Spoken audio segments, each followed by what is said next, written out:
53 का जमाना था।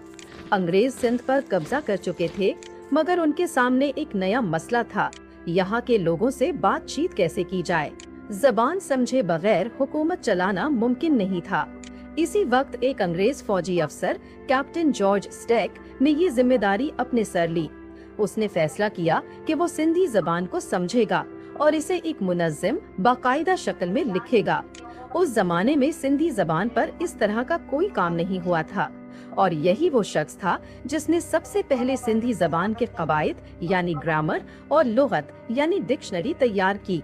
1849 में जॉर्ज स्टैक ने a grammar of the Sindhi language के नाम से एक किताब लिखी। ये सिंधी जबान के उसूलों पर लिखी जाने वाली पहली मुकम्मल किताब थी। इसी किताब ने बाद में 1853 में सिंधी जबान के मौजूदा हरूफ यानी रस्मुल खत को तरतीब देने में बुनियाद फराहम की। इसी साल जॉर्ज स्टैक ने इंग्लिश सिंधी डिक्शनरी भी तैयार की। तकरीबन 17,000 अल्फाज पर मुश्तमिल ये किताब बम्बई यानी आज के मुंबई की अमेरिकन मिशन प्रेस से शाये हुई। चंद साल बाद 1855 में उसकी एक और लुगत मंजरे आम पर आई, सिंधी इंग्लिश डिक्शनरी। ये किताब उसकी वफात के बाद उसके साथी BH ने तरतीब दी, जिसमें 15,000 के करीब अल्फाज शामिल थे।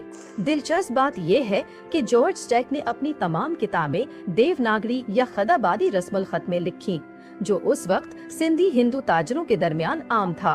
उसका ख्याल था कि चूंकि सिंधी एक हिंद आर्याई जबान है, तो इसे संस्कृत से मिलता जुलता रस्मुल खत दिया जाना चाहिए।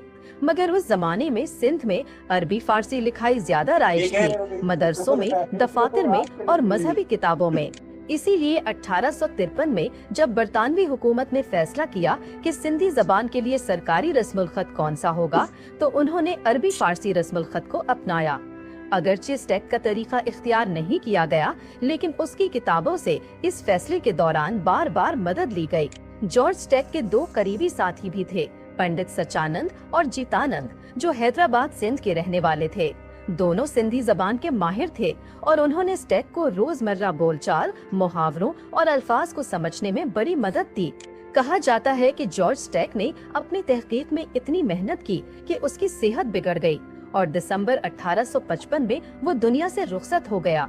मगर उसका इल्मी काम आज भी जिंदा है।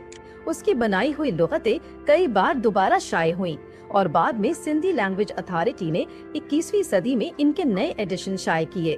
कैप्टन जॉर्ज स्टैक का नाम आज भी सिंधी जबान की तारीख में एहतराम से लिया जाता है।